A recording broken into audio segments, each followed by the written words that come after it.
चलिए इस बीच एक और मेहमान हमारे साथ मौजूद हैं। मयूरेश जोशी हैं, वीपी इंस्टीट्यूशन एंजल ब्रोकिंग से। Mayuresh, good morning. पहले मैं ऑयल मार्केटिंग कंपनीज पर आपसे कमेंट लेना चाहती हूँ। अभी हम इन कंपनीज की अर्निंग्स की बात कर रहे थे। आईओसी ने strong set of numbers post किए हैं, एचपीसीएल के नंबर्स आ चुके हैं और बीपीसीएल आज लाइमलाइट में रहेगा।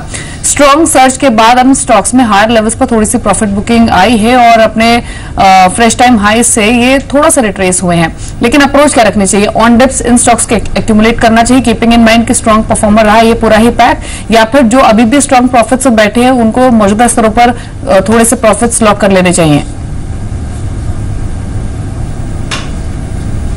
Morning Deepali ji, I think clearly जितने बेनिफिट्स आने थे और जैसे मैनेजमेंट कह रहे थे, आई थिंक जो जीआरएम्स में हमने एक बढ़ोतरी देखी थी, inventory gains is one of the biggest reason for that. Under recoveries कम होने के कारण काफी कंपनियों की डेट लेवल्स कम हो गई है, जिसकी वजह से इनके borrowing costs, interest and finance cost have come down very very sharply. तो मोर और लेस आई थिंक ये नंबर्स में एक्सपेक्टेड था, लेकिन क्या जीआरएम्स सस्टेन होंगे in the quarters to come?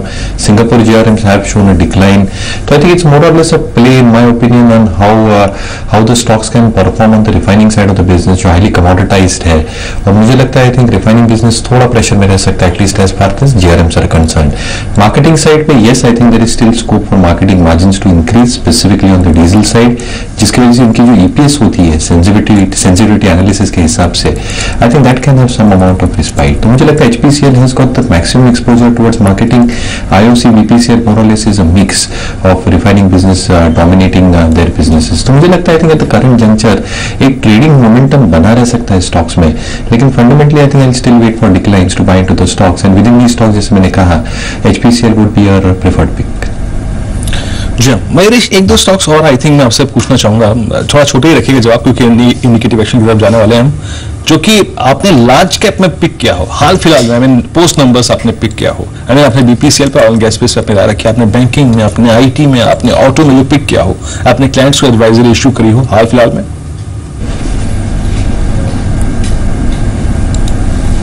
So clearly large caps में वीरेंद्र जी इन्फोसिस हमें काफी अच्छा लग रहा है। हमें लगता है कि क्रॉस करेंसी ग्रोथ काफी अच्छी होगी, क्लाइंट माइनिंग जैसे इन्फोसिस कर रही है, राइट स्टेप्स में डायरेक्शन है, डिजिटल और एसएमई और स्मैक टेक्नोलॉजीज की तरफ जो रुझान है, I think that is a very positive step, और वैल्यूएशंस भी आई थिंक बहुत एक्सपेंसिव नहीं है। तो I think Infosys remains one of our top picks, top IT names में से। और बैंकिंग में से मैं कहूँ तो I think we still prefer the top tier names. तो अगर हम एक्सिस आईसीआईसीआई दोनों की बात करें, हमें लगता है आई थिंक कैपिटल एडिक्वेसी का स्ट्रॉन्ग, एसेट क्वालिटी काफी स्टेबल थी, रिटर्न रेशियो शुड इंप्रूव, और जैसे एक्सपेंशन करते हैं तो I think fee based income and non fee based income both should show an increasing trend. जैसे क्रेडिट ग्रोथ पिकअप होगी मुझे लगता है विल बी की बेनिफिशियरीज। तो I think Axis ICICI Infosys at least top tier names में से हमारे top picks रहेंगे। जी पंकज, एक और कमेंट आपका मैं जेट एयरवेज पे लेना चाहती हूँ, संक्षेप में रखिएगा। आज अर्निंग्स आनी है जेट एयरवेज की भी और प्रोजेक्शन ये है कि स्पाइस जेट के स्ट्रॉन्ग सेट ऑफ नंबर्स के बाद जेट एयरवेज की परफॉर्मेंस भी स्ट्रॉन्ग रह सकती है। एटीएफ प्राइसेस कम हुए इस क्वार्टर के दौरान, उसका एक रिफ्लेक्शन दिख सकता है, लेकिन अप्रोच आपकी क्या रहेगी अर्निंग्स से पहले, अर्निंग्स के बाद ऑन जेट एयरवेज? देखो दीपाली, जनरली आई थिंक अगर हम इसको शॉर्ट में बात करें, जेट एयरवेज में बाय ऑन डिप स्ट्रैटेजी है। आई थिंक अर्निंग्स भी एक एंकरेजिंग अच्छी पॉजिटिव अर्निंग्स आनी चाहिए, और जो एक क्रूड का जो एक दबाव का एक डेफिनेट असर आई थिंक स्टॉक को कहीं देखने को मिलना चाहिए। पिछले दिनों हमने देखा इनकी ऑक्यूपेंसी भी अच्छी रही है, और मार्केट में ऐसे मरमर्स हैं कि आने वाले हफ्तों में या आने वाले महीनों में कहीं ना कहीं जो एहतियात देगा इसमें at a higher levels stake increase करने की बात कर सकता है। तो आई थिंक जो बेसिक इंग्रेडिएंट्स हैं, जो बेसिक न्यूज फ्लो है पॉजिटिव चल रहा है स्टॉक के साथ, फंडामेंटल्स जो है इस टाइम एंकरेजिंग है, and I think there is no reason to stay away from the stock. तो मेरे को लगता है as a trading strategy as well as investment strategy on a short to medium term platform, मेरे को लगता है पॉजिटिव बायस जेट एयरवेज की तरफ रखना चाहिए। एक और जो ट्रिगर है I think which we should not forget कि आने वाले कुछ महीनों में इंडिगो का आईपीओ आने वाला है, and that should also add the script, add to the performance of the script. Simi, बहुत संक्षेप में, कोल इंडिया 377 कल पुल बैक दिया, लेकिन वो पुल बैक शायद सस्टेनेबल लग नहीं रहा है। क्या कोल इंडिया 340 की तरफ जा रहा है सिमी, और ह्यूज चांसेस या बड़े चांसेस हैं 340 को तोड़ने के इस बार?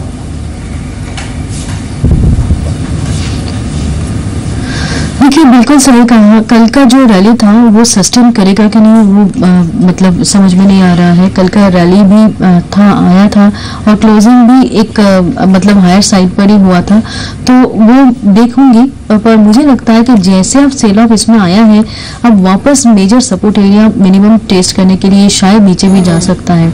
अब जो भी है वापस 385 से 395 का जोन क्रॉस करने में मुश्किल होगा इसके लिए, और नीचे मेजर सपोर्ट 350 से 345 के बीच में है।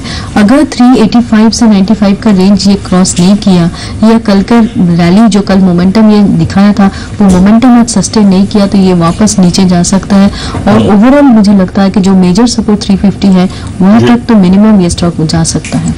जी चलिए, अब हम कुछ देर में शुरुआत करेंगे फर्स्ट ट्रेड की, और फर्स्ट ट्रेड में सबसे बड़ी चीज कौन सी होंगी वो है 7 स्टॉक्स आज की ट्रेडिंग कॉल्स। साक्षी के साथ बातचीत करेंगे, कुछ रिजल्ट्स प्रीव्यू पे बातचीत करेंगे और कुछ हाउस व्यूज जो फ्रेश हाउस व्यूज आए हैं उन पर बात करेंगे। लेकिन आज सबसे बड़ी चीज जो देखने लायक होगी कि रुपया क्या करता है। देखिए कल रुपये ने एक ऑलमोस्ट हॉरर शो दिखाया, लेकिन इसको शायद हॉरर शो बोलना एक सही शब्द नहीं होगा। क्यों? क्योंकि ये देखिए मार्केट फोर्सेस एग्जैक्टली उसी तरीके से अगर आप देखें मार्केट्स को देख रही हैं जैसे इनफैक्ट बहुत पर्सपेक्टिव से देखना पड़ता है। रुपया जा रहा है और एक्सपोर्ट कंपिटिटिवनेस बनाए रखनी है, इसलिए शायद इसीलिए आरबीआई का सपोर्ट इस जोन में भी रुपए की तरफ नहीं आ रहा है।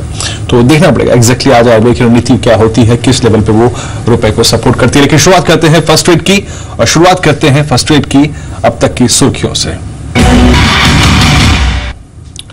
फर्स्ट ट्रेड के लिए पूरा पैनल हमारे साथ मौजूद है, लेकिन पैनल से पहले पैसा और इंडिकेटिव एक्शन क्या कह रहा है इस वक्त। आगे देखते हैं एग्जैक्टली इंडिकेटिव एक्शन में इस वक्त क्या स्तर है निफ्टी के। 8381 25 अंकों पर, लगभग 81 अंकों पर सेंसेक्स 227,632 पैसा। यहाँ पे टाटा स्टील करीब 50 पैसे ऊपर 234 के क्लस्टर पे कारोबार करता है। उसके बाद इस बीच फॉरेक्स मार्केट में आप देखिए आज वापस से कमजोरी और 65.10 के अगेंस्ट 65.25 लगभग 15 पैसे के फ्रैक्शन से आप देखिए कमजोर शुरुआत यहाँ पर भारतीय रुपए की हुई। और जैसे कि इनफैक्ट दिवाली में हेडलाइंस में आपको बताया भी था कि अब जो हमारा पोल है, जो ब्रोकर्स हैं, जो बैंकर्स हैं, जो इनफैक्ट एक्सपर्ट हैं, कह रहे हैं कि कम से कम नहीं तो 60 और 65 और 6650 के क्लस्टर में जाके रुपया रुक सकता है। यानी तर्कसंगत बात यह है कि जो मार्केट फोर्सेस रुपए को रिस्पेक्ट करती हैं और सपोर्ट देती हैं, वो सपोर्ट अब 6650 से पहले नहीं आने वाला है। मौजूदा क्रॉस करेंसी का आप देखिए जो इक्वेशंस डेवलप हो रही है उसमें सबसे तर्कसंगत जो लेवल है रुपए का वो 6650 होगा। कुछ देर में मेरे साथ कुछ फॉरेक्स एक्सपर्ट होंगे, बात करूंगा मैं उनसे और एग्जैक्टली वो क्या मानते हैं, फॉरेक्स आउटलुक क्या निकल के आ रहा है उनका, और इस वक्त ट्रेडर्स की रणनीति क्या होनी चाहिए। क्योंकि जो लोग देखिए रुपए को रेंज बाउंड रहते हुए अपनी रणनीति बना के चल रहे थे, उनके लिए पिछले 4 सेशन काफी खराब रहे हैं, काफी खराब रहे हैं। रुपया एक बहुत वीक टेरिटरी में खुला है 65.25 के क्लस्टर पे दुबई। बिल्कुल, लेकिन अब जो भी एक्सपर्ट्स जिनसे अब तक हमारी बातचीत हुई उनका कहना यही है कि यहाँ से रुपया जो है वो स्लोली डेप्रिशिएट ही होगा। जल्द ही 67-68 के लेवल्स भी देखे जा सकते हैं। और जिस तरह से विन ने मेंशन किया, हेडलाइन में उन्होंने बात की कि जो पोल किया है जी उसके मुताबिक भी ज्यादातर बैंकर्स ज्यादा एक्सपर्ट्स मानते हैं कि जल्दी 66.5 के लेवल्स भी देखे जा सकते हैं। लेकिन इस बीच आज की तैयारी कैसी करनी है, किन स्टॉक्स पर फोकस करना है, इस पर अब बातचीत करते हैं। साक्षी, अंचल, सुमित, संदीप, रोहित हमारे साथ मौजूद हैं। शुरुआत ट्रेडिंग आइडियाज से करते हैं। साक्षी बताइए आज के लिए कौन सी ट्रेडिंग पिक्स हैं? शुक्रिया दीपाली। आज के पहले ट्रेडिंग आइडियाज कुणाल बोथरा की तरफ से हैं। कोलबिट पर बिकवाली की सलाह दे रहे हैं। टारगेट बताया 1920 और स्टॉप लॉस बताया 2050 का। येस बैंक पर भी बेरिश और बिकवाली की ही सलाह दे रहे हैं। टारगेट बताया 740, स्टॉप लॉस हम लगा सकते हैं 778 का। निकिता सुरेखा की तरफ से राय है मदरसन सुमी पर, यहां पॉजिटिव कॉल है इनकी। टारगेट बताया 350 और स्टॉप लॉस हम लगा सकते हैं 332 का। एसबीआई पर भी ये पॉजिटिव और खरीदारी की ही सलाह दे रही है। टारगेट बताया 268 और स्टॉप लॉस हम लगा सकते हैं 254 का। आज की आखिरी ट्रेडिंग आइडियाज पुनीत किंद्रा की तरफ से इंडिया बुल्स हाउसिंग फाइनेंस पर पॉजिटिव है और खरीदारी की सलाह दे रहे हैं। टारगेट बताया 800 और स्टॉप लॉस हम लगा सकते हैं 730 का। आखिरी कॉल इनकी एमएनएम पर है, खरीदारी की राय है यहाँ पर। टारगेट बताया 1400 और स्टॉप लॉस हम लगा सकते हैं 1305 का। जी, ये आज की कुछ ट्रेडिंग कॉल्स थी। लेकिन देखिए आज सुबह सुबह जब हमने फॉरेक्स की बात छेड़ी है तो देखिए जब फॉरेक्स मार्केट में भारतीय रुपए में कमजोरी होती है, डॉलर काफी मजबूत होता जाता है और एक ही ट्रांच में काफी बड़ी मजबूती आती है डॉलर में, तो ऐसे में उन कंपनियों पे काफी बोझ बढ़ता है या फिर बाजार अचानक उन कंपनियों पे काफी नेगेटिव हो जाता है जिनके जिन्होंने एफसीसीबी के जरिए काफी पैसे जुटाए हैं बाहर से। रोहित हमारे साथ हैं, थोड़ा सा उनसे जान लेते हैं कि किन किन कंपनियों पर आपको नजर रखनी है जिनकी एफसीसीबी अगर आप देखेंगे ड्यू है और जिन्होंने काफी भारी मात्रा में इससे पैसा उगाया हुआ है। रोहित, एग्जैक्टली किन कंपनियों पर नजर रखें आज?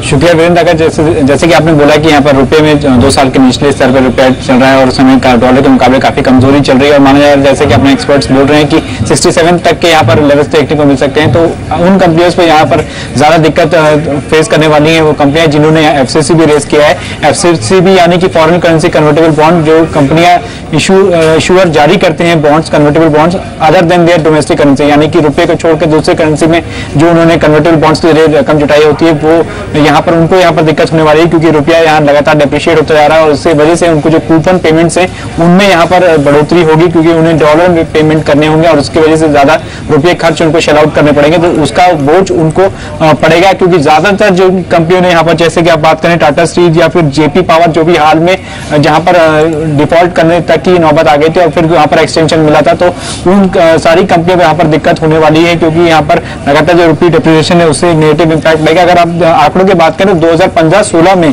करीब 47 करोड़ डॉलर का एफसीसीबी भुगतान किया जाना है अभी, और 2016-17 की बात करें तो वहां पर 2.5 करोड़ डॉलर तक का भुगतान किया जाना है। तो यहाँ पर अगर लगातार रुपए में गिरावट रहेगी तो इन कंपनियों पर बोझ पड़ेगा। और क्योंकि इन्होंने यहाँ पर रुपया यहाँ पर एफसीसीबी रेज किया था जब वहां पर रेट लोअर थे क्योंकि ग्लोबल मार्केट में इंटरेस्ट रेट कम थे, उस वजह से इन्होंने यहाँ पर एक एफसीसीबी रेज किया था। परंतु अब जैसे कि इकोनॉमिक साइकिल यहाँ पर अभी भी स्लो डाउन देखने को मिल रहा है और पावर सेक्टर जहाँ पर दिक्कतें काफी है, तो कैश फ्लो जनरेट नहीं हो पा रहे और वो अपने एफसीसीबी का रिपेमेंट भी नहीं कर पा रहे हैं। कन्वर्जन प्राइस मार्केट प्राइस से काफी ज्यादा है तो इक्विटी में बदलने का ऑप्शन भी उनके पास नहीं है, तो ऐसे केस में उनको भुगतान ज्यादा करना पड़ेगा और ज्यादा शेल आउट करना पड़ेगा। उसी वजह से एक नेगेटिव रिएक्शन इन सारे काउंटर्स में देखने को मिल सकता है। फोर्टिस हेल्थ केयर में भी यहाँ पर एफसीसीबी के जरिए रकम जुटाई गई है। Tata power, Larsen Toubro, Tata steel, Vedanta, Suzlon energy ज्यादा एफसीसीबी रेज किया है, तो इन सारी कंपनियों पर फोकस रहेगा और यहाँ पर एक नेगेटिव रिएक्शन भी देखने को मिल सकता है आज के सत्र में। बिल्कुल नेगेटिव रिएक्शन देखा जा सकता है क्योंकि जिन भी कंपनियों ने विदेशी कर्ज लिया हुआ है उनके लिए दिक्कतें बढ़ सकती हैं जिस तरह से रुपया कमजोर हुआ है। लेकिन अब ब्रोकर हाउसेस के रिपोर्ट्स कुछ शेयरों को लेकर क्या हैं वो जान लेते हैं अंचल से। बताइए अंचल। शुक्रिया दीपाली। आज दो काउंटर्स के लिए बड़ा दिन होगा, एक तो इंडिया बुल्स हाउसिंग फाइनेंस और दूसरा ग्लेनमार्क फार्मा, ये दोनों शेयर एमएससीआई इंडेक्स में शामिल हैं। और इसके बाद सीएलएसए ने अपना एक वक्तव्य दिया है। सीएलएसए ने कहा एमएससीआई इंडेक्स में शामिल होना दोनों ही शेयरों के लिए बहुत महत्वपूर्ण बात होगी। और अगर पिछला डेटा देखें यानी 13 अगस्त से 31 अगस्त के बीच में अगर देखें तो ऐसा अनुमान लगा रहे हैं कि इंडिया बुल्स हाउसिंग फाइनेंस में 1.4 करोड़ से 1.7 करोड़ तक के शेयर ट्रेड होते हुए दिखेंगे। साथ ही अगर वॉल्यूम की बात करें तो 18 से 20 करोड़ डॉलर का इनफ्लो आता हुआ दिखेगा। उसके साथ ही अगर ग्लेनमार्क की बात करें तो वहां पे सीएलएसए मानता है 90 लाख तक के शेयरों की खरीदारी होते हुए दिखेगी ग्लेनमार्क फार्मा में। और अगर पैसिव इनफ्लो की बात करें तो वो मान रहे हैं कि 13 करोड़ से 14 करोड़ डॉलर तक का इनफ्लो इस शेयर में आता हुआ दिख सकता है आने वाले दिनों में। साथ ही जेएसपीएल में बार्कलेज ने एक रिपोर्ट जारी की है, नेगेटिव रिपोर्ट है, काफी बेरिश है जेएसपीएल में बार्कलेज। उन्होंने अंडरवेट रेटिंग को बरकरार रखा है और टारगेट दिया 68 का। उनका मानना है मुनाफे पे आगे चल के भी डेंट रहेगा, मुनाफे में गिरावट देखने को मिलेगी आने वाली तिमाहियों में। और सबसे बड़ा इंपैक्ट ये होगा कि मुनाफा गिरने से कंपनी का जो केपेक्स पे खर्च है वो घटता हुआ दिखेगा, उसका एक लॉन्गर टर्म रिपरकशन कंपनी पे आता हुआ दिख सकेगा। जी, तो ये कुछ ब्रोकर हाउसेस के रिपोर्ट्स हैं, लेकिन डेफिनेटली ब्रोकर हाउसेस बुलिश हैं ग्लेनमार्क फार्मा और इंडियन बुल्स हाउसिंग फाइनेंस जैसे शेयरों पर। लेकिन अब सुमित के पास चलते हैं और एक नई लिस्टिंग की बात कर लेते हैं। सुमित, मई में एमलगमेशन हुआ था मैरिको काया का, आज फाइनली काया की लिस्टिंग होगी और क्या बारीकियां होंगी इस लिस्टिंग की, कितने शेयर्स मिलेंगे इन्वेस्टर्स को, क्या डिटेल्स हैं? शुक्रिया दीपाली। मैरिको काया जो कि 25 मई तक तो रेगुलर ट्रेड होता था लेकिन उसके बाद उसमें ट्रेडिंग बंद हो गई है। आपको बता दें कि एमलगमेशन के लिए कंपनी की जो ट्रेडिंग उसे हॉल्ट किया गया था। दरअसल मैरिको काया का एमलगमेशन हो रहा है काया लिमिटेड के साथ, जो कि एक और आर्म है। 2003 में इसका फॉर्मेशन हुआ था, मैरिको ने डीमर्ज करके इसको फॉर्म किया था और 2007 में मैरिको काया का फॉर्मेशन हुआ था। तो इन दोनों को ही एमलगमेट किया गया है और इसकी जो नई लिस्टिंग है, जो नई एंटिटी बनाई गई है वो काया के नाम से है, वो आज लिस्ट होने जा रही है। 13 मई से ये जो लिस्टिंग है वो एप्लीकेबल रहेगी और इसमें एक शेयर के बदले में, यानी मैरिको काया के जिसके पास भी एक शेयर होगा उसके बदले में काया लिमिटेड के उसे एक शेयर दिए जाएंगे। शुरुआत में ये शेयर T2T कैटेगरी के अंदर लिस्ट होगा, नॉर्मल जैसे नया आईपीओ लिस्ट होता है उसी प्रोसेस के लिहाज से इसकी भी लिस्टिंग होगी। लिस्टिंग के बाद टी कैटेगरी में रहेगा शुरुआती 10 दिन में, उन 10 दिनों के बाद इसकी कैटेगरी चेंज की जाएगी इसकी परफॉर्मेंस के अकॉर्डिंग। और उसके अलावा काया के नाम से आप इसको ट्रेड होते हुए देख सकते हैं, काया लिमिटेड के नाम से ट्रेड होगा और इसके जो भी कारोबार है उस कारोबार के अंदर खास फर्क नहीं पड़ेगा। एमलगमेशन के बाद मैरिको के ऊपर इसका खास इंपैक्ट नहीं आएगा, लेकिन हाँ काया के कारोबार के अंदर, क्योंकि अब मैरिको और काया दोनों का कारोबार है, तो उस लिहाज से इसके ऊपर आप नजर रख सकते हैं। लेकिन शुरुआत में आपको फिर से बता दें कि टी कैटेगरी के अंदर लिस्ट होगा, जिसमें डिलीवरी ही लेना पॉसिबल होगा, इंट्राडे ट्रेडिंग पॉसिबल नहीं होगी। जी हाँ, तो जेब में अगर रोकड़ा हो तो आज खरीदिएगा, अदरवाइज नहीं। खैर, बात करते हैं अब कुछ और इश्यूज की। 7 स्टॉक्स इनफैक्ट आज के वो इनफैक्ट संदीप का चलते हैं, पहले थोड़ा सा बात करते हैं रिजल्ट्स प्रीव्यू पे, सेल के भी और सिप्ला के नतीजे आने हैं। संदीप, एग्जैक्टली इन दोनों कंपनियों से क्या नंबर एक्सपेक्ट कर रहे हैं आप? शुक्र वेजन, पहले सिप्ला के नंबर्स की बात करेंगे। स्ट्रॉन्ग नंबर्स की उम्मीद हम यहाँ पे करके चल रहे हैं। सेल्स में करीब 19.5% के आसपास की बढ़त देखने को मिली, क्योंकि एक्सपोर्ट से आया और उसके साथ साथ जो फॉर्मुलेशन कारोबार है उसमें काफी अच्छा उछाल इस बार देखने को मिलेगा, जो कि बिक्री को इस बार सपोर्ट करेगा। एक्सपोर्ट में हमारा ऐसा अनुमान है कि करीब 28% के आसपास की बढ़त देखने को मिल सकती है। नेक्सियम का इन्होंने एक जेनरिक वर्जन लॉन्च किया था, उसकी जो बिक्री है उसमें काफी अच्छा जो सुधार इस बार देखने को मिलेगा, जिसकी वजह से न केवल सेल्स बल्कि जो EBITDA है उसमें भी कहीं ना कहीं एक जो इंपैक्ट देखने को मिलेगा। EBITDA करीब 30% के आसपास की ग्रोथ ईयर ऑन ईयर दिखा सकता है। इसके साथ साथ इनकी जो लागत है उसमें कमी देखने को मिल सकती है, जिसकी वजह से मार्जिन फ्रंट पे इंप्रूवमेंट देखने को मिलेगा। 20% के मुकाबले करीब 21.5% के आसपास के मार्जिन कंपनी डिलीवर कर सकती है। साथ ही साथ इन्होंने यूरोप में एक नया इनहेलर भी लॉन्च किया था, तो उसका भी इंपैक्ट कहीं ना कहीं देखने को मिलेगा। तो EBITDA ग्रो कर रहा है, मार्जिन ग्रो कर रहे हैं, उसकी वजह से मुनाफे में भी करीब 47% के आसपास की ग्रोथ देखने को मिल सकती है और 432 करोड़ रुपए के आसपास का मुनाफा ये कंपनी डिलीवर कर सकती है। जहां तक सेल के नंबर्स की बात है, काफी खराब नंबर्स देखने को मिल सकते हैं। मुनाफे से ये कंपनी घाटे में आ सकती है। रेवेन्यू फ्रंट पे देखें तो 8.5% के आसपास की कमजोरी देखने को मिलेगी। ईयर ऑन ईयर जो वॉल्यूम्स है वो काफी फ्लैट रहेंगे, लेकिन जो रियलाइजेशंस हैं उसमें करीब 15% के आसपास की कमजोरी देखने को मिल सकती है। और यही कारण है कि न केवल EBITDA बल्कि जो मार्जिन है उनमें भी प्रेशर देखने को मिलेगा। EBITDA करीब 68% के आसपास की गिरावट दिखा सकता है और मार्जिन जो कि 10% पे थे पिछले साल की इसी तिमाही में, वो घटकर महज 3.5% के आसपास देखने को मिल सकते हैं। और यही कारण है कि जो जहां पिछले साल 530 करोड़ रुपए के आसपास का मुनाफा था, अब यहां पे 377 करोड़ रुपए के आसपास का घाटा देखने को मिल सकता है। तो सेल के नंबर डिसअपॉइंटिंग रहेंगे, लेकिन सिप्ला से काफी स्ट्रांग नंबर्स की उम्मीद है। सिप्ला देखिए टेक्निकली भी बहुत साउंड स्टॉक है, इसमें कोई दुराय नहीं है। सिप्ला और सेल ये दो नंबर्स जो कि आज इनफैक्ट संदीप ने भी आंकड़े आपको समझाया, लेकिन देखिए सिप्ला एक बहुत इस दौर का शानदार स्ट्रक्चर है, तो इस पर नजर रख के चलिएगा। एक्सपेक्टेशन भी काफी अच्छी यहाँ पर संदीप ने बताई। लेकिन अब बात करते हैं उन 7 स्टॉक्स की जहां पर आपको नजर रखनी है 9.15 से लेकर 3.30 तक। आज के वो 7 स्टॉक्स, रजत। जी बिल्कुल, पहले तो इंडसइंड बैंक ही होगा आज का स्टॉक पर डे। इनफैक्ट जिस तरीके से कल बाउंस दिया, उम्मीद है कि यहाँ पर जो कंटिन्यूएशन है होती हुई नजर आएगी। 50 दिन की एक्सपोनेंशियल मूविंग एवरेज से यहाँ पर बाउंस दिया काउंटर ने, और अब यहाँ पर जो पुल बैक है वो 955 957 तक के जोन्स तक के लिए आसानी से इस काउंटर को ले जा सकता है। इनफैक्ट अगर डेरिवेटिव के भी आंकड़े देखें तो 27,000 शेयर ओपन इंटरेस्ट से घटे थे। कल के सिस्टम में शॉर्ट स्क्वीजिंग हुई थी और साथ ही साथ 960,000 की जो कॉल है उसमें कल काफी ज्यादा कवरिंग देखने को मिली थी। तो हर संकेत यहाँ पर पॉजिटिव है और साफ तौर पर निचले स्रोत से एक बहुत स्ट्रॉन्ग पुल बैक के संकेत इंडसइंड बैंक देख रहा है। इसको अपने रेडार पर रखें। साथ साथ कुछ खबरों का असर रहेगा, जैसे कि ग्लेनमार्क पे 31 अगस्त से कुछ बदलाव होने जा रहे हैं। MSCI ग्लोबल स्टैंडर्ड इंडेक्स में शामिल होगा ये पर्टिकुलर काउंटर, और उसका पॉजिटिव इंपैक्ट आज ही ग्लेनमार्क के काउंटर पर देखने को मिल सकता है। अच्छे खासी तेजी एक्सपेक्टेड है। साथ ही पीसी ज्वेलर्स कल नतीजों के बाद तो फिसला था, लेकिन बॉटम लाइन उतनी ज्यादा प्रभावित नहीं हुई थी। 18.5% के आसपास की ग्रोथ बॉटम लाइन पर देखने को मिली थी। और आज खबर यह है कि बोर्ड ने FI निवेश सीमा बढ़ाने की मंजूरी दे दी है। FI निवेश सीमा जो बढ़ेगी वो 49% पे पहुंचती हुई नजर आएगी। एक पॉजिटिव सेंटीमेंट क्रिएट हो सकता है पीसी ज्वेलर्स पे, इसको अपने रडार पर रखें। और साथ साथ कुछ अन्य शेयर जो आपको फास्ट मनी में सुबह 7:30 बजे के शो में बताए जाते हैं, उसमें से 4 शेयर मैं आपको बता दूं। एक तो है NCC, इनफैक्ट इंफ्रास्ट्रक्चर स्टॉक्स बहुत ज्यादा बीटन डाउन है। आज EPS शेयर के बतौर NCC को यहाँ पर शामिल किया गया है और NBCC भी इसी तर्ज पर लिया गया है। इंफ्रास्ट्रक्चर काउंटर्स पर नेगेटिव प्ले हुआ पिछले कुछ दिनों में, और अब कहीं ना कहीं नेशनल से बहुत स्ट्रॉन्ग पुल बैक देखने को मिल सकता है NBCC में। नतीजे भी कहीं ना कहीं आज NBCC को सपोर्ट करेंगे। अच्छे सेट ऑफ रिजल्ट्स कंपनी ने पोस्ट किए हैं। और जेट एयरवेज पे नजर रखें, आज कंपनी के नतीजे आने वाले हैं। उससे पहले कल से ही स्टॉक में काफी स्ट्रॉन्ग बाइंग शुरू हो गई है और क्लैरस लाइफ नतीजे बहुत स्ट्रॉन्ग पोस्ट किए हैं कंपनी ने। उसका पॉजिटिव इफेक्ट आज काउंटर के प्राइस पे देखने को मिल सकता है। कल के बिकवाली के बाद आज क्लैरस लाइफ में अच्छी खासी खरीदारी होने की उम्मीद है। जी शुक्रिया सभी सहयोगियों का। तो यहाँ पर ये कुछ स्टॉक्स बताए हैं रजत ने, जो कि आज के सेशन में चलेंगे। और रजत के इन स्टॉक्स के साथ साथ मैं कुछ अपने स्टॉक्स भी ऐड कर देती हूँ जिनकी अर्निंग्स मार्केट क्लोजिंग के बाद आई है। बहुत strong set of numbers in companies ने पोस्ट किए। शुरुआत में करूंगी प्रतिभा इंडस्ट्रीज से।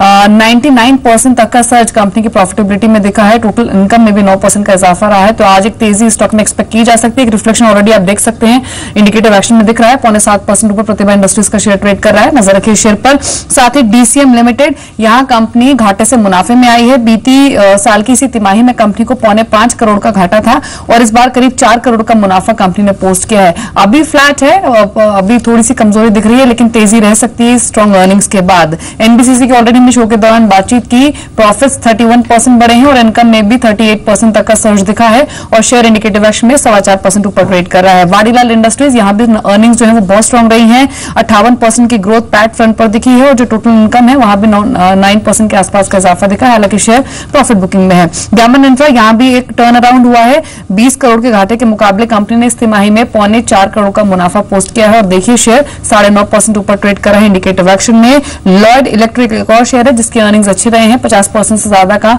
मुनाफा लॉयड इलेक्ट्रिक में देखा गया है। तो आज नजर रखिए इन सभी स्टॉक्स पर, तेजी एक्सपेक्टेड है अच्छी अर्निंग्स के बाद। अर्निंग्स आज आनी है जेट एयरवेज की, बीपीसीएल की, सेल की, इन सभी स्टॉक्स पर फोकस रहेगा। एडीजी पैक में बहुत सारी ऐसी कंपनीज है जो कि आज अपनी परफॉर्मेंस रिलीज करेंगी, लेकिन बीपीसीएल, जेट एयरवेज और सिप्ला, इनसे एक अच्छी अर्निंग्स की एक्सपेक्टेशंस है आज। इंडिकेटिव एक्शन को इस बात अभी देख लेते हैं क्या रिफ्लेक्शन दिख रहा है।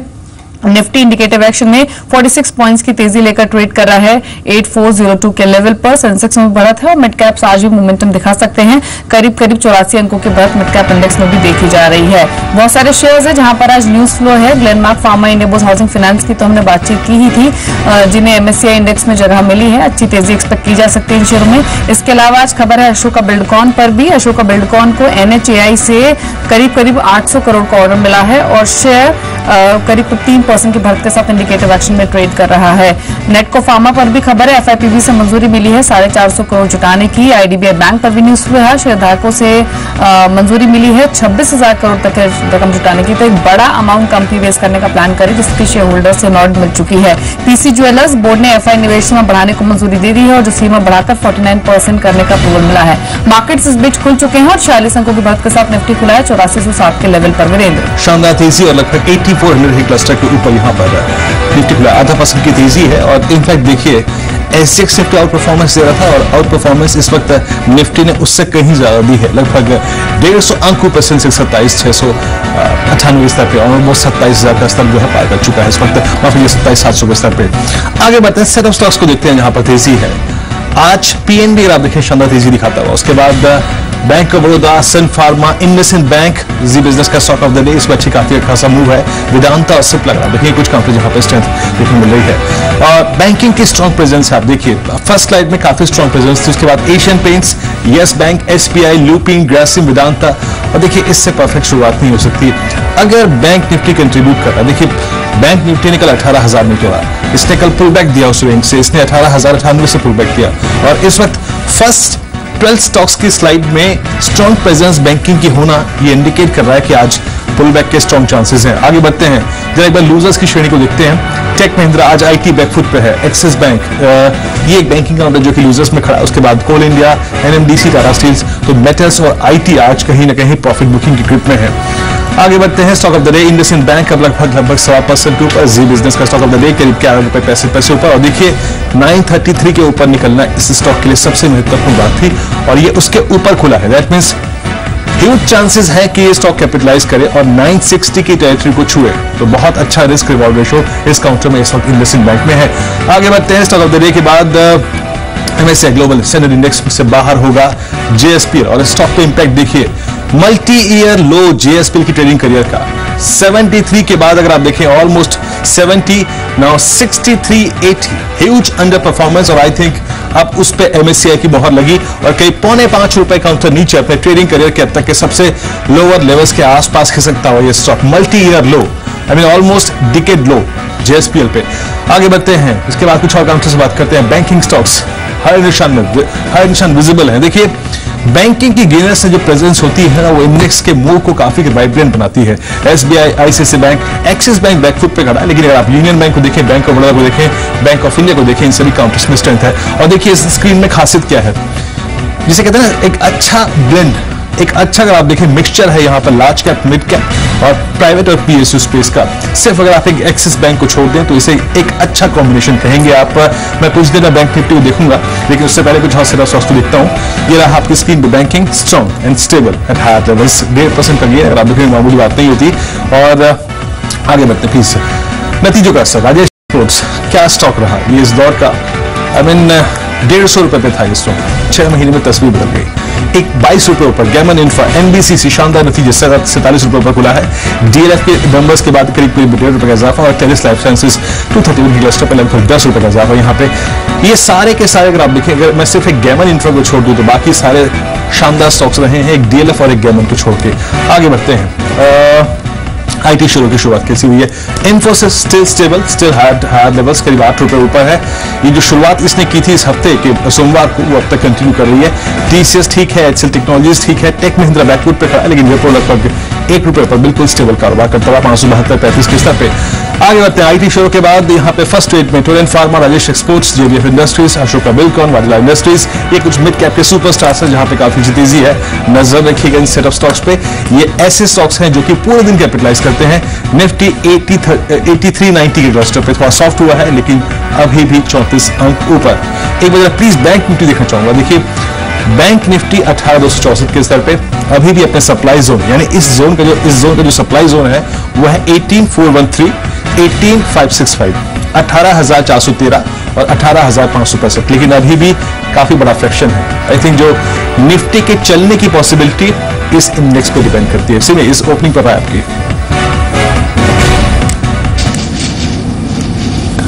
देखिए विनंदर, निफ्टी स्ट्रांग लग रहा है पर 8400 के आसपास आके बैठा है। 8400 से 8420 इनिशियल रेजिस्टेंस और उसके बाद मैंने बताया पहले 8450 का लेवल भी बहुत ही क्रूशियल हुआ निफ्टी के लिए।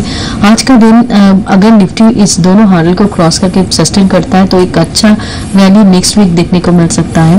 पर आज ऐसे ही अगर वो हार्डल क्रॉस भी नहीं होगा तो भी मुझे लगता है कि आज मार्केट में एक अच्छा मोमेंटम रहना चाहिए। स्पेशली मंडे से जो करेक्शन मार्केट में देखा गया है उसको कुछ हद तक आज रिकवर रिलीफ रैली आज एटलीस्ट देखने को मिल सकता है।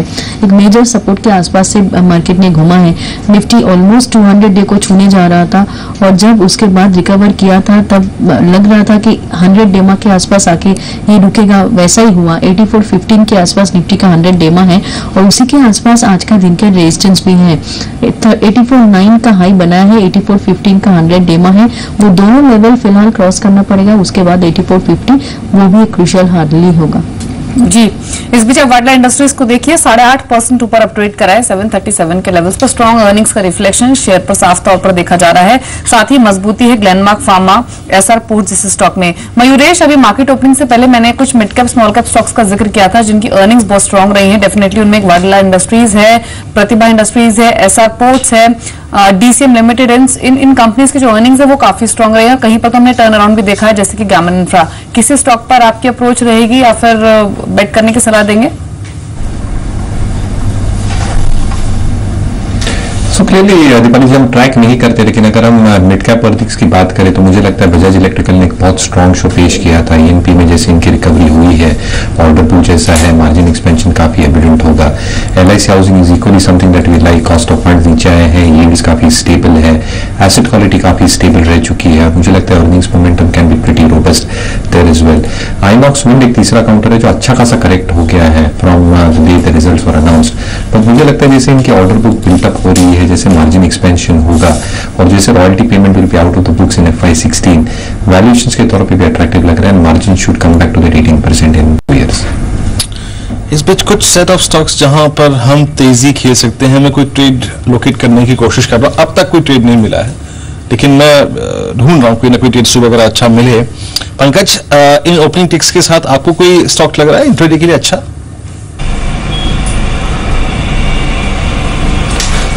देखो वीरेंद्र, 2-3 स्टॉक्स होंगे। अगर हम देखें एक स्टार परफॉर्मेंस जहां पर हमारे को मार्केट्स में आज दिख रही है, that is pharmaceutical space. Look at what is happening to Sun Pharma, look at what is happening to Cipla. मेरे को ऐसा लगता है सिप्ला के जो रिजल्ट्स आज आने हैं, जनरली हिस्टोरिकली मार्केट आवर्स के बाद ही ये रिजल्ट्स देते हैं, बहुत ही स्मार्ट रिजल्ट्स आने चाहिए। जो एक मार्केट की पॉजिटिव एक्सपेक्टेशंस है, कंसेंसस पॉजिटिव एक्सपेक्टेशंस है, शायद उसको भी बीट कर दें। And that is what is reflecting in the stock. पिछले 2-3 दिन के मेहम में भी हमने देखा कि stock has been standing tall और मेरे को लगता है कि Cipla could be definitely 1 star performer. अगर किसी को even at current levels with stop loss of about 1 to 2% लेना है, मेरे को लगता है कि अच्छी परफॉर्मेंस सिप्ला दे सकता है। एक और जो मुद्दा शायद हम आज थोड़ा सा टच नहीं कर पाए, जो एक गवर्नमेंट ने बयान दिया है, ट्रांसपोर्ट मिनिस्ट्री ने जो बयान दिया है कि 30,000 से 1.5 लाख रुपए तक का हम एक इंसेंटिव देंगे जो भी एक 10 साल से ऊपर की व्हीकल्स को डिसलॉज करेगा। And I think that should act as some kind of positive trigger. And we are seeing कि ऑलरेडी जो स्टॉक्स है, Ashok Leyland, Maruti, they have been performing significantly well. Mahindra भी हमने देखे पिछले 2 दिन में काफी अच्छी परफॉर्मेंस देखी गई है। So I think these 2-3 stocks should continue to do well. तो ओवरऑल अगर हम इसको सम अप करें तो मेरे को लगता है stocks in pharmaceutical space and automobile space, specially something like Maruti, Mahindra, Ashok Leyland in automobile and Cipla and Sun Pharma in pharmaceutical space are good ideas for intraday trading as well as BTST kind of thing. चलिए, अब एक trade locate हुआ है, एक trade मिला है, और I think देखिए बहुत बहुत बहुत स्लाइट एक सिग्नल दिया था इसने डेली में कि भाई मैं आज चल सकता हूं, लेकिन जब मैं इस चार्ट पे गया आर्ली पर तो एक स्ट्रॉन्ग सिग्नल मिल रहा है कि कम से कम नहीं तो 5 से 7 रुपए का मूव संभव है। Let's take NCC। आपके स्क्रीन पे भाव है करीब करीब 76 रुपए 80 पैसे का। देखिए, इन लेवल्स पे शायद कोई बहुत हैंडसमली, बहुत अच्छी तरीके से स्टॉक को एक्टिवेट कर रहा है। देखिए क्या हुआ कि इनफैक्ट डेली पर देखता हूं 77-50, लेकिन कहां तक की पॉसिबिलिटी नजर आ रही है, ऑलमोस्ट 80 to 83 तक की।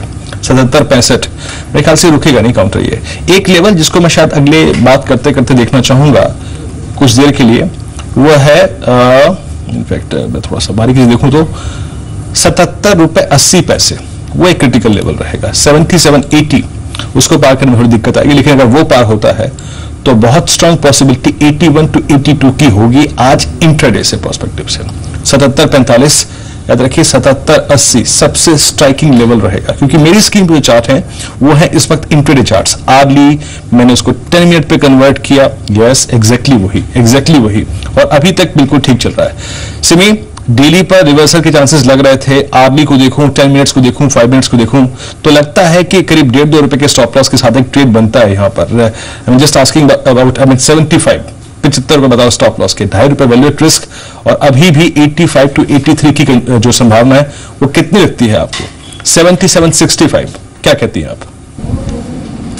जी बिल्कुल सही कहा, बिल्कुल सही कहा आपने। 75 के नीचे ही स्टॉप लॉस लगाना पड़ेगा, थोड़ा सा वाइड ही स्टॉप लॉस हो जाएगा, पर उसमें कोई प्रॉब्लम नहीं है। जैसा रिवर्सल कल इसने दिखाया था, वापस स्ट्रीम को मेंटेन कर रहा है ऐसा लगता है, पर कल का हाई 78.40 के आसपास का था, और फ्रेश मोमेंटम 78.40 क्रॉस करने के बाद ही मिलेगी। तो जिन्होंने ऑलरेडी एंट्री ले चुके हैं तो उनके लिए तो होल्ड है, और फ्रेश एंट्री के लिए 78.40 के ऊपर का ब्रेकआउट के लिए मैं इंतजार करने के लिए कह रही हूँ। अगर ब्रेकआउट आता है तो बिल्कुल इसमें एंट्री लीजिए, क्योंकि 82 से 85 का टारगेट आ सकता है नेक्स्ट वीक में, अगर 78.40 के ऊपर जाके ये क्लोज भी कर पाए तो। जी, इस बीच ग्लेनमार्क फार्मा को देखिए अपने फ्रेश न्यू हाइस पर ट्रेड कर रहा है। अब 8% ऊपर ग्लेनमार्क फार्मा का शेयर, एक समय में 9.5% तक की बढ़त थी, 1173 तक के लेवल्स इसने टच किए अपने फ्रेश न्यू हाइस, और अभी भी 8% मजबूत है ग्लेनमार्क फार्मा 1144 के लेवल्स पर। Mayuresh, Glenmark pharma consistent performer रहा है, आज एक पॉजिटिव न्यूज फ्लो भी है MSCI ग्लोबल इंडेक्स में इंक्लूजन का, जिसके चलते 8-9% का सर्च देखा जा रहा है, लेकिन क्या मौजूदा लेवल्स पर भी अप्रोच करना चाहिए इन्वेस्टमेंट पर्सपेक्टिव से? और दूसरी चीज ये कि फार्मा में ही जिस तरह का मोमेंटम बना है, उसके बाद आपकी फ्रेश इन्वेस्टमेंट पर्सपेक्टिव से चॉइसेस क्या हैं? So clearly Deepali ji, I think जैसे हमने मूव देखा है और जो इंक्लूजन की न्यूज है, आई थिंक उसकी वजह से एक जो स्पर्ट है वो काफी ऑब्वियस है। नंबर्स आई थिंक बुरे नहीं थे, तो if you exclude the cross currency impact जो इमर्जिंग मार्केट से ग्लेनमार्क पे पड़ा था, US markets had posted decent sales. So I think $18 million के जो सेल्स किए थे, they have to post $106 million, which the management is very confident that they will grow 18-20% in the US market. Domestic business भी लगभग 29% contribute करता है top line का, वहां भी मैनेजमेंट की एक्सपेक्टेशन है 18-20% की ग्रोथ की। 4 प्रोडक्ट्स लॉन्च किए थे, more products in the pipeline. तो मुझे लगता है कि क्रॉस करेंसी का इंपैक्ट था, if you exclude that the growth hinges on how the US markets and Indian formulation business will grow. हालांकि I think valuations are on the higher side, so definitely I think because of valuations Glenmark के level पे तो मैं buy नहीं करूंगा। But within the pharma space I think Sun pharma पे हम अभी भी पॉजिटिव हैं with in the large cap names. हमें लगता है रिजल्ट्स पर क्वाइट एनकरेजिंग। FY16 मोर और लेस हैज बीन जेस्टेटेड कि इंटीग्रेशन कॉस्ट और रिमीडियल इश्यूज के वजह से नंबर्स पे हिट लेंगे, लेकिन FY17 onwards EBITDA margin should normalise, जैसे इनके नीश प्रोडक्ट्स हैं, A&D एप्लीकेशंस आते हैं, रेमेडियल इश्यूज अगर रिजॉल्व होती हैं specifically on the Halol unit, numbers will be much better. तो मुझे लगता है I think Sun Pharma remains a structural top pick within the pharma space. Okay Mayuresh, बहुत बहुत शुक्रिया आप इस कार्यक्रम में शामिल हुए. सभी इंडस्ट्रीज पे, स्टॉक्स पे अपनी राय रखी आपने, बहुत बहुत शुक्रिया. मैं ट्रेडिंग पे थोड़ा सा फोकस कर रहा हूँ.